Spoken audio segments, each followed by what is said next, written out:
and all my life I've been a strategist.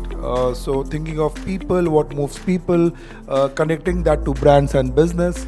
And then I realized that I mean, in any organization, strategy is just a part of it. What matters a lot more is the culture. So, and I'm hearing the buzzword, apart from AI, it's all about culture and the human connection. So, at Cannes, that has been the same ethos.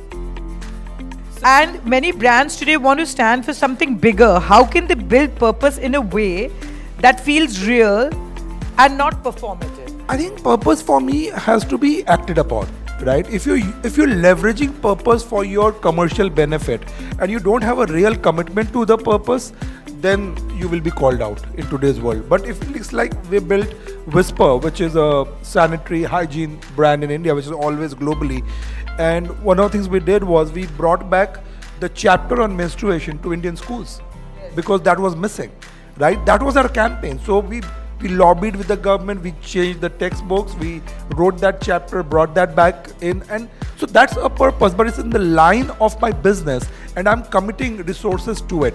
I think those two ticks have to happen for the. And I think finally, if you could give one piece of advice to someone entering the industry today, like our youth, what would it be? I think for me, I think in my days we grew up being specialists of one thing. I would say today's times are about being multivariate. So you have to be able to do more than one thing very very well. So I mean, it's like, for example, I'm a CEO, but I'm also a very deep strategist, right? I'm also very deep on culture, and that helps me do my job much better. So it's, in tomorrow's was not just good enough to be great at one thing. You have to be really really good at more than one thing. So I'm really glad because the last fireside chat, Dheeraj, I did was in New York with the Minister of Entrepreneurship and Skill Development. So we love having fireside chats on the Win platform where we have a man on the other side. Amazing, glad to be here. So, Dheeraj, of course, you've been CEO of McCann India. We chatted briefly, and you've been one of the most respected voices in the advertising industry. So, in your own words, I want you to describe your journey because you can describe your journey better than anybody else. Wow, that's a hard question to begin with, but yeah, I mean, in fact, I landed up in advertising by chance. Like, I went to economics graduation course, and I was about to go to KPMG Consulting, and then ended up being in communication. And all my life, I've been a strategist. So thinking of people, what moves people, connecting that to brands and business. And then I realized that I mean, in any organization, strategy is just a part of it. What matters a lot more is the culture.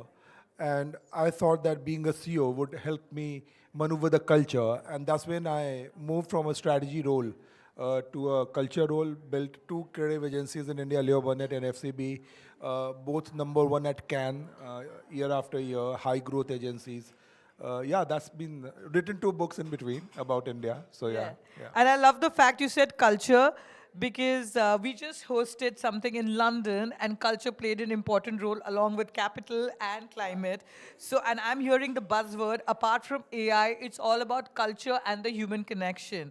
So, at Cannes, that has been the same ethos. So, looking back, was there a moment early on in your career that made you realize this was the industry you wanted to come in? Because I know you sort of stumbled on it on chance. Yeah, I realized that I was good at understanding people, and that's, I mean, if you look at the success of any business, it's about being able to connect to people. If you're able to energize people to deliver to a certain goal, I mean, I think we overstate the role of a CEO or a leadership. It's all about people management, Yeah. or I mean, I would much rather call myself chief energy officer than a chief executive officer. I love that. And I realized that I have that ability, and yeah.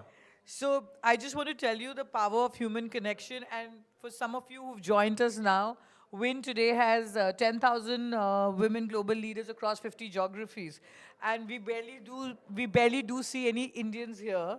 I mean, I did just have one in the previous panel, Indian like who lives in India. So I'm so glad that you've joined us. Uh, so today there's more content, more platforms, and more noise than ever. In your view, what still makes people totally connect and truly connect with a brand? I think being human, it's like I just got out of 2 days of intense judging of all the advertising work, and we've already talked about it. So one of the largest awards is going to a pub in an Irish village, which was saved by 10 people coming together to own that pub. Wow. Right? So, in a world where there's so much talk about data and technology and AI, finally, one of the largest awards in a strategy This category thing. is going to something which is so human at heart, right? So, I feel the more we are going to take data, AI, the more we are seeking sense of connectivity, humanity, and passion. Priyanka, that was for you. Did you hear that? An award went to an Irish pub. Priyanka runs a restaurant business in India. Amazing, So yeah. I was like, you should hear more of that. And so, as a leader in this changing business environment, and what has been some of your biggest learning about leading teams, and what do you think is going to be the future trend? I think the biggest theme in my mind right now is the idea of resilience, right? Because there's so much of change happening. Honestly, I mean, as leaders, if we pretend that we know what tomorrow is about, then we are faking it. So, as the biggest leaders running large businesses, we have 1,000 people in McCann in India. Honestly, I don't know how 3 years later the business will look like. So, the ability to continuously learn and the resilience to keep coming back every morning with energy. So it's like I wake up in the morning and I spray Teflon on me. I'm like, bring it on. Right? I think that as an ability, and not just in leadership, but also in your people who are closely working with you, because shit will happen. How you bounce back is what is going to define tomorrow. Yeah. And you've judged and observed work at global platform like Cannes. What separates memorable creative work from work and something which could be very simple yet very effective? Yeah. I think typically everybody loves ideas which flip something on its head, right? So the framing of the problem or the framing of the opportunity is very, very important. And again, I'll go back to the first point, which is it a human connection? Finally, you might be a prime minister or a finance minister or a CFO or a CEO or a business head. Finally, it boils down to your gut. Everything in life boils down to your gut. So does judging ideas. Finally, does it viscerally speak to you? Do you want to award it? If you want to award it, you'll find 1,000 reasons to award it. Yeah, so trust your instinct. That's what I hear. And many brands today want to stand for something bigger. How can they build purpose in a way that feels real and not performative? See, Win believes in leading with purpose, Yeah. so, and more brands are getting conscious. So, Yeah. your thought more on the purpose side of things. I think purpose for me has to be acted upon, right? If you're leveraging purpose for your commercial benefit and you don't have a real commitment to the purpose, then you will be called out in today's world. But if it's like we built Whisper, which is a sanitary hygiene brand in India, which is always globally, and one of the things we did was we brought back the chapter on menstruation to Indian schools because that was missing, right? That was our campaign. So we lobbied with the government, we changed the textbooks, we wrote that chapter, brought that back in, and so that's a purpose, but it's in the line of my business, and I'm committing resources to it. I think those two ticks have to happen for the And purpose was to this with deliver. Sonal Chajjar and Yeah, Leo yeah, Burnett? yeah, Yes. yeah. Sonal was So part of my she team. was our first speaker in our first edition of Cannes. But Amazing, that yeah. time Win as an entity did not exist. We just did a panel Yeah, discussion. This was 2 years back. yeah. And when you talked about it, it Yes. just sort of came Yeah, back. yeah, And yeah, this is yeah. our second edition, so we're Yes. growing larger. Nice. Uh, and looking ahead, what changes do you think will define the next decade of advertising and brand building and whatever else you're seeing, especially in the ad tech space? Because over here, the buzzword has been AI. I Yeah. mean, I hear a lot of Yeah. AI. See, I think AdTech is good, AI is good. I love AdTech. But I think what it will do is it will free up more and more room for taste making, for choice making. So people who have that taste will still be required to build those brands and those businesses. People who can get into a room and say, yeah, these are the 5 concepts that Claude has given, but which is the one which will work despite the data. So I think the mid funnel, bottom funnel work will get more and more mechanical. But the top funnel work will become even more premium more choice making, more wisdom will be required, and talent which can do that will be at premium. Okay. And I'm not going to let you go without talking about AI. So, what are your thoughts on AI and how is it going to affect the current industry you are in? Like, Yeah. whether it's advertising, brand Yeah, building? yeah. I think the real use of AI for me is a little so the AI that we are seeing today in terms of Claude and Chat GPT etc. is the UX UI on machine learning on top of machine learning, right? For me, the use of AI is a layer below. So how can we take loads of data in a category, right? Match that with data of humanity and how people are behaving, and build real solutions. So I'll give you an example. Like for example, in India we build this technology called roads that honk. So on U-pin bends in India, there are accidents because you don't see the car or the truck coming from the other side.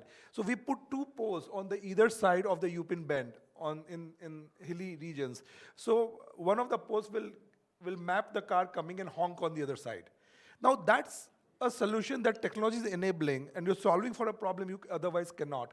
And this technology has machine learning, so it can map whether there are two cars coming together, it'll honk only once. If there's a cow coming, it'll probably not honk. So it was all machine learning based. So to my mind, that's the real use of AI, to use data at large scale using machine learning to solve for problems.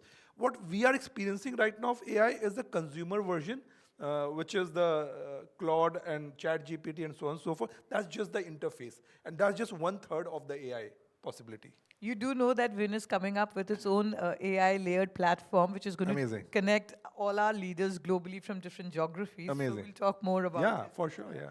And finally, if you could give one piece of advice to someone entering the industry today, like our youth, what would it be? I think for me, I think in my days we grew up being specialists of one thing. I would say today's times are about being multivariate. So you have to be able to do more than one thing very very well. So I mean, it's like for example, I'm a CEO, but I'm also a very deep strategist. Right, I'm also very deep on culture, and that helps me do my job much better. So in tomorrow's was not just good enough to be great at one thing. We have to be really really good at more than one thing. Okay, so we've finished our fireside chat, but I'm going to ask you one question from my side. How many, on the leadership team, how many women do you have in your team? We have, in fact, Suchitra is outside. So we have at least 60% leaders from women, and we are very, very conscious about it. In fact, last year we went to campuses in India and we hired 100 people, and 70% of them were women. In fact, I personally went to Ashoka in India to hire about 3, 4 years back, and we were hiring 10. We hired 9 women. We had one male out of quota Wow. because we wanted diversity.